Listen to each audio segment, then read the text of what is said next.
Me llamo Daniela Carver. Tenía 36 años cuando mi familia me enseñó lo que creían que valía una vida. Estaba de pie en el cementerio, las botas hundidas en el pasto mojado, dos tumbas recién abiertas frente a mí. En una estaba Tomás, en la otra Lily, mi hija, 6 años. Mis padres y mi hermano no vinieron. Llamaron al entierro un evento sin importancia que no merecía atención, y al día siguiente volaron juntos a Hawái. 5 días después de enterrar a mi mundo entero, mi madre me llamó.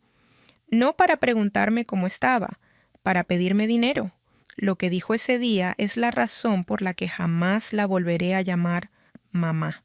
Bienvenidos a Historias en Calma. Me despierto a las 4 de la mañana. La casa está oscura cuando cruzo el patio hacia el camión.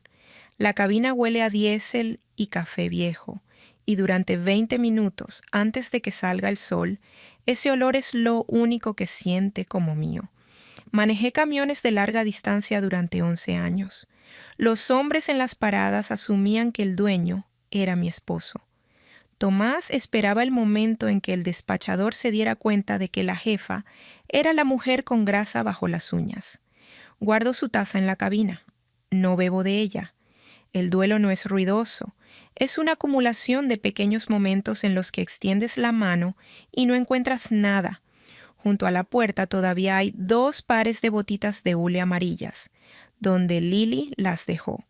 No las he movido. Hace 11 meses todavía tenía una familia a quien regresar. Necesito contarte cómo los perdí. Llovió 3 días seguidos esa primavera, la lluvia que convierte un arroyo en una pared de agua en 20 minutos. Estaba lejos, en una ruta, cuando mi teléfono se iluminó. Tomás había recogido a Lily de casa de su abuela temprano por el mal tiempo. Era un hombre cuidadoso, 20 años al volante, sin un solo parte. Tomó la carretera del condado porque la autopista se inundaba. Hay un vado bajo cerca del rancho Henley donde el arroyo cruza la carretera. El agua subió mientras ellos lo cruzaban. Encontraron su camión a más de 1 kilómetro río abajo, 2 días después. No voy a describir el resto. Hay cosas que no son para contar. Hice el camino de regreso en 9 horas sin dormir. Llegué a un pueblo que ya lo sabía antes que yo. Cazuelas en el porche, el coche del sheriff en la entrada. Fui 9 horas rápido a través de 4 estados. Seguí llegando 9 horas tarde. La primera llamada que hice fue a mi madre. Pensé que de todas las personas en esta tierra, ella vendría. Su primera pregunta fue si el funeral podía esperar 2 semanas. Recuerdo estar sentada en el piso de la cocina, convencida de haber escuchado mal. Ella y mi padre tenían un viaje planeado. Hawái, 8 días con mi hermano Natán, su esposa Malena y los nietos. Los depósitos pagados desde enero. Le dije que mi esposo y mi hija habían muerto. Me respondió que lo entendía con el tono que usarías con una compañera de trabajo que llegó tarde a una reunión. Luego Malena tomó el control del grupo familiar. Escribió que los boletos no eran reembolsables, que los niños tenían muchas ganas del viaje y que seguramente yo no querría cancelar la vacación por lo que ella escribió. Un evento sin importancia que no merece atención. Leí esa frase 4 veces. El entierro de mi hija. Un evento sin importancia. La respuesta de mi madre 2 minutos después fue un pulgar arriba y la palabra de acuerdo. Ninguno preguntó cómo había muerto Lily. Ninguno preguntó si estaba comiendo o si estaba sola en esa casa con las 2 botitas amarillas junto a la puerta. Les dije que el entierro sería el sábado y que eran bienvenidos o no. Colgué y no volví a llamar. Fue la primera vez en mi vida que entendí algo frío y claro sobre las personas que me criaron. No iban a elegirme. Nunca, en 36 años, me habían elegido. Y lo extraño fue que saberlo no me destrozó. Me liberó las manos para lo que venía. La fila delantera está reservada para la familia. En el servicio de Tomás y Lily, esa fila estaba vacía. Elegí sentarme en la segunda fila, porque las personas de la segunda fila sí habían venido. Mi tío Ernesto manejó 4 horas desde Joplin y estuvo a mi lado. La iglesia se llenó. Los despachadores de Tomás vinieron en ropa de trabajo. La maestra de Lily lloró más que yo. El equipo de fútbol apareció. Mis padres estaban en la playa. Sus lugares se quedaron vacíos y limpios, mientras 100 personas llenaban la iglesia, hombro con hombro, para despedirse de un camionero y de una niña. Di la eulogía yo misma.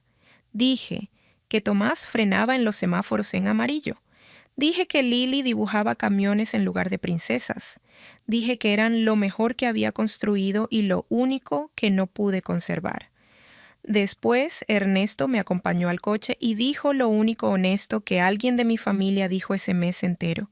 Daniela, no van a volver a ti, no de verdad. Deberías planificar tu vida como si eso fuera cierto. 5 días después del entierro, mi madre me atrapó al teléfono porque finalmente contesté por puro agotamiento. No hubo ¿cómo estás? No hubo lo siento. Había viento de aeropuerto de fondo y su voz yendo directamente al grano. Daniela, tenemos que hablar del dinero. ¿Qué dinero? Los $40,000. El concesionario de Natán estaba en problemas. La familia tenía que unirse, y cuando no respondí lo suficientemente rápido, dijo la frase que escucharé en sueños el resto de mi vida. Siempre podemos ganar más dinero, Daniela. No podemos fabricar más familia. Me lo dijo a mí, a la hija cuya familia estaba en la tierra porque ellos no quisieron volver a casa. Desde el aeropuerto de Honolulu, pidiéndome $40,000 para salvar al hijo que había estado en la playa mientras mi niña era enterrada. Alejé el teléfono de mi cara y miré las 2 botitas amarillas junto a la puerta. Pensé en cómo alguien puede usar la palabra más hermosa del idioma, familia, como palanca para sacarle dinero a alguien a quien acaba de abandonar. Estuve muy cerca de reírme y muy cerca de algo peor. En cambio, le hice una pregunta tranquila. ¿Qué $40,000 crees que son tuyos? Aquí está la historia de ese dinero. 4 años antes compré mi tráiler con un préstamo. El banco preguntó de dónde venían $40,000 del pago inicial. Venían de mis padres, un regalo. El banco exigió que firmaran una carta declarando que no era préstamo. Los vi firmarla. Luego la archivé y me olvidé de que existía. Mi madre también lo había olvidado. 4 años después había reclasificado ese regalo en su cabeza. Ya no era un regalo, era una deuda que la familia podía exigir. No tenía idea de lo que había en mi archivero. Natán llamó al día siguiente. No preguntó por Lily tampoco. Fue directo al concesionario, luego a la familia y luego a la frase que me lo decía todo. Mira, Daniela, ahora estás sola. ¿Para qué lo necesitas? Como si mi esposo y mi hija fueran una línea de presupuesto que habían eliminado útilmente por mí. Lo peor no fue que me pidieran. Lo peor fue enterarme por una prima que ya le contaban su versión a todos. El pobre Natán en problemas y la egoísta Daniela sin mover un dedo. Habían construido la historia antes de que yo dijera que no. Decidí que no iba a discutir con su historia, iba a sobrevivirla. Una noche, una semana después, me senté con mi chequera. $40,000 vaciaría mi colchón, pero haría que el teléfono dejara de sonar, y alguna parte agotada de mí solo quería que el ruido terminara. Ernesto me pescó sentada con el bolígrafo en la mano. ¿De verdad la firmarías? ¿Les pagarías para que siguieran faltando a tus entierros? Puse el bolígrafo sobre la mesa porque tenía razón. Al día siguiente, a las 4 de la mañana, hice lo único que jamás me había fallado. Me puse a trabajar. Volver al trabajo significó enfrentar a cada hombre que pensaba que me derrumbaría. El oficial bancario me preguntó si había considerado vender el equipo. Ese frío de las llaves cada mañana era lo único que me mantenía de pie. Glenda me compró unos huevos en una cafetería y me dio el único consejo que importó. Cariño, la gente o trabaja contigo o trabaja en tu contra. No hay tercer camino, vuélvelos irrelevantes. Llamé a cada cargador que había confiado en Tomás. La dueña seguía siendo la misma y seguía cumpliendo. Semanas después llegó un contrato demasiado grande para 2 camiones, una cadena de supermercados, carga estable, dinero real. Para ese contrato necesitaba un segundo tráiler. Empecé a limpiar el camión de Tomás para venderlo. Ese camión era su corazón. Registros de aceite al día. Un pequeño caballo de plástico que Lily había pegado en el tablero para que papá tenga un amigo. Me senté en esa cabina 1 hora antes de poder tocar nada. En el bolsillo de la puerta encontré su bitácora de papel, 20 años en lápiz. La sostuve sin poder abrirla.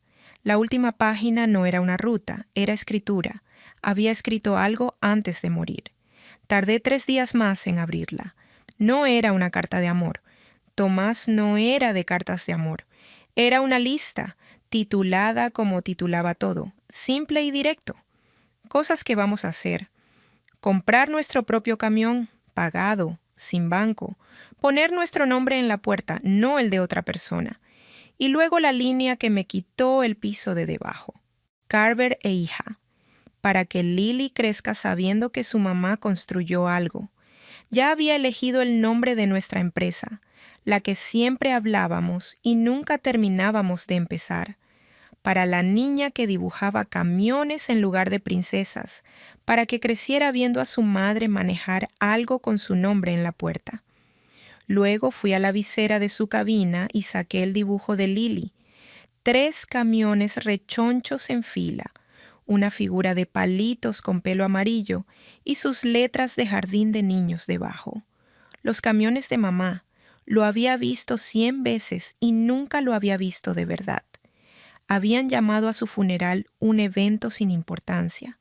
Habían llamado a toda mi vida una línea de presupuesto. Y estaba a punto de hacer que el nombre de esa niña valiera más que toda su vacación. No lo decidí en un arranque de rabia. Lo decidí como decides bajar una pendiente larga en una marcha más baja a propósito, con los ojos bien abiertos. La semana siguiente hice el papeleo. La empresa se convirtió en Carver e Hija Transporte. Conservé la e-hija, porque hay nombres que ganas amando a alguien, no quedándote con ellos. Mientras tanto, mi familia trabajaba en mi reputación. Mensajes diarios de culpa disfrazada de preocupación. Los que habían estado buceando mientras yo elegía un ataúd para mi hija eran ahora los heridos, y yo la villana. Fue mi prima Renata quien rompió esa mentira. Yo estuve en ese funeral, vi la fila vacía, no estoy loca. Renata llamó de nuevo. Están planeando algo. Mi padre iba a levantarse durante los brindis y hacerme un llamado público. O cedería o probaría ser la mujer fría que habían descrito. Una trampa con 2 salidas. Renata pensaba que debería quedarme en casa. Por un momento eso fue lo que pensé hacer. Luego algo en mí se quedó muy quieto y muy tranquilo. La forma en que te calmas en una bajada con frenos que fallan. Cuando dejas de tener miedo y simplemente manejas. Ellos querían una audiencia. 40 personas en una sala para verlos ponerme en mi lugar. Pero una audiencia funciona en ambas direcciones, y yo necesitaba algo con sus propios nombres. Recordé la carta del regalo, 4 años archivada junto con los documentos del préstamo, firmada por los dos, declarando que los $40,000 eran un regalo y no un préstamo. Llamé al banco y pedí una copia certificada, unos días y una tarifa mínima. El oficial deslizó la página, las firmas de ambos, con el lenguaje sin margen de duda. Los fondos representan un regalo. No se espera devolución. Esto no es un préstamo. La noche antes, Ernesto se ofreció a acompañarme. Le dije que no. Si llevo un guardaespaldas parece una pelea. Asintió. Tu padre nunca tuvo tu entereza. Preparé ropa sencilla y oscura. La copia certificada en el bolsillo del abrigo. Dormí mejor esa noche que en todos los meses desde el funeral. Cuando finalmente sabes lo que vas a hacer, el miedo no tiene dónde quedarse. El salón olía a café y 40 años de reuniones. Mesa larga con mantel blanco, pastel con la foto de boda impresa en azúcar, una pancarta que decía 40 años en letras doradas. Unos 40 familiares. 40 años, $40,000. 40 personas para mirar.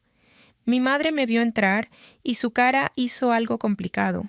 Sorpresa y triunfo a la vez. Ahora que yo había aparecido, creía que había caminado hacia su trampa. Tomé un plato de pastel que no comí y esperé. Se calmaron después de los brindis.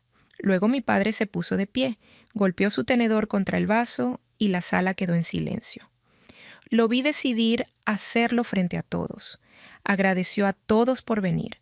Habló de familia, de mantenerse unidos, de cómo en los tiempos difíciles la familia debía dar el paso, y luego se volvió lento y deliberado hacia mí.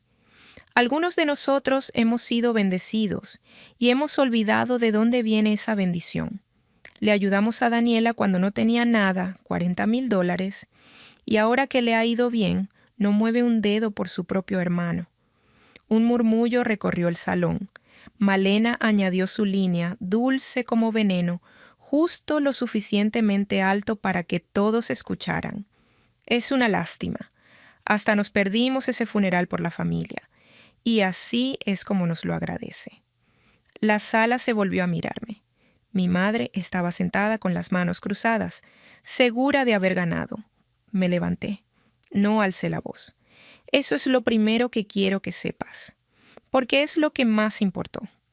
40 personas estaban preparadas para una escena y yo les di silencio. Y el silencio en un cuarto ruidoso es lo más ruidoso que existe. Papá, dije, tienes razón en que me diste $40,000. Hablemos de eso. Pero primero hablemos del funeral, ya que Malena lo mencionó. Metí la mano en mi abrigo y saqué una sola hoja de papel.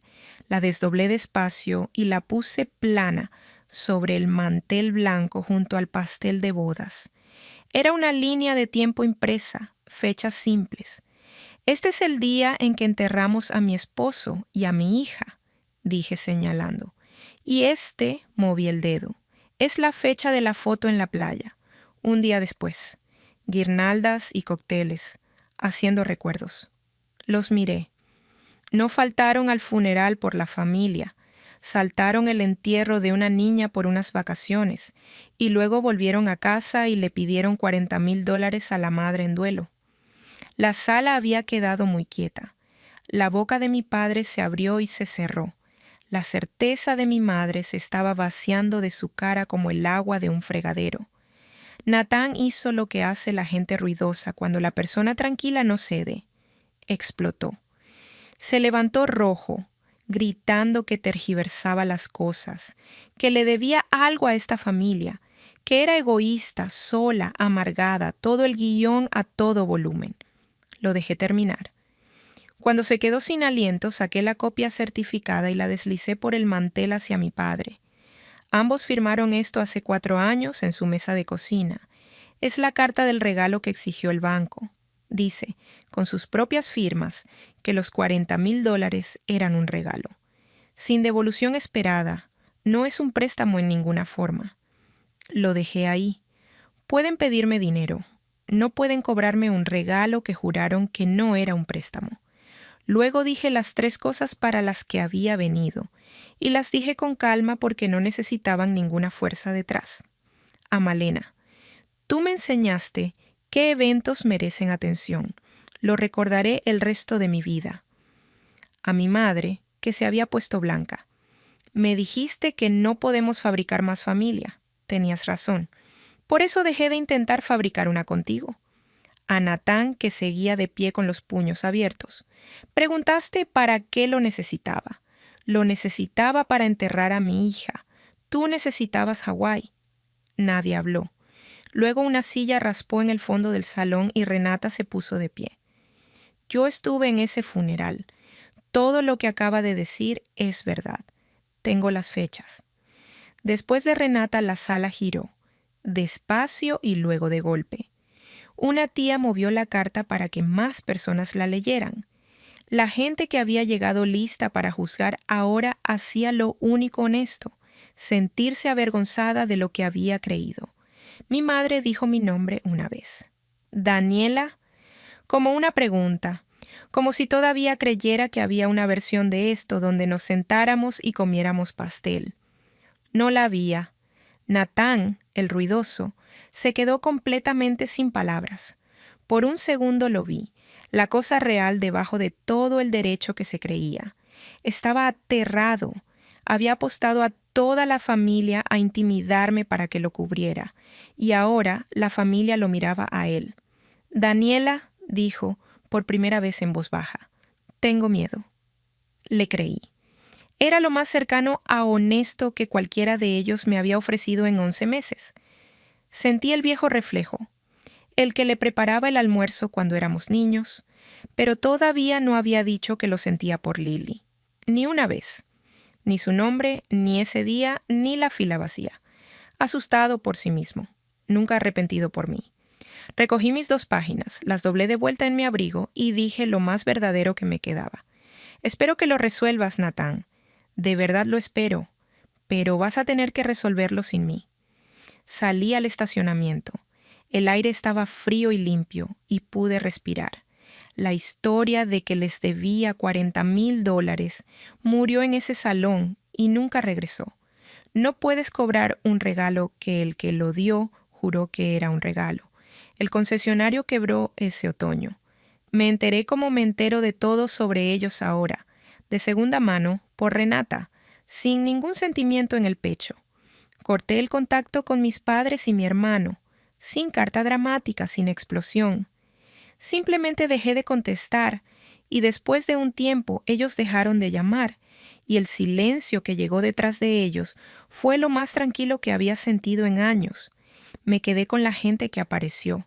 Ernesto viene a cenar los domingos y se sienta en la silla de Tomás. He hecho las paces con eso. Renata y yo hablamos cada semana. Glenda está semi-retirada, pero sigue contestando cuando la llamo. Carver Ejilla corre 5 camiones ahora, todos verde oscuro, con los 3 camiones del crayón de Lily en las puertas. Los conductores preguntan en las paradas. Yo digo su nombre. Lily, mi hija. Ella los dibujó. Moví las botitas amarillas. Finalmente. No lejos. Solo a un estante donde puedo verlas y seguir saliendo por la puerta a las 4. Y una mañana de domingo, esta primavera, casi un año después, manejé al lago al amanecer con un puñado de margaritas silvestres. El agua plana y plateada, sin viento. Me senté a la orilla con mi café y les hablé un rato. No quería destruir a mis padres, quería algo más simple y más difícil, que quedara en el registro, que 40 personas supieran la verdad, para que hubiera una sala llena de gente que no pudiera olvidarla. No quería venganza, quería que la verdad dejara de ser opcional. Para gente como mi familia, resulta que esas 2 cosas se sienten exactamente igual. El agua no me rompió esta vez. Se quedó quieta y me sostuvo con ella. Familia no son las personas que comparten tu sangre, son las personas que aparecen cuando no hay nada que ganar y los que se van en el momento en que lo hay. Eso es todo. Ese es el truco completo. Un entierro que llamaron sin importancia, unas vacaciones que no pudieron cancelar y una página que firmaron y olvidaron. Si alguien en tu vida te pide que lo cargues mientras se salta tus días más difíciles, que esto sea tu señal de soltar el peso. No debes una deuda que nunca firmaste. Comparte esto con alguien que lo necesite esta noche. Cuéntame en los comentarios quién realmente apareció por ti. Nos vemos en la próxima historia de Historias en Calma. Leemos Yosefit.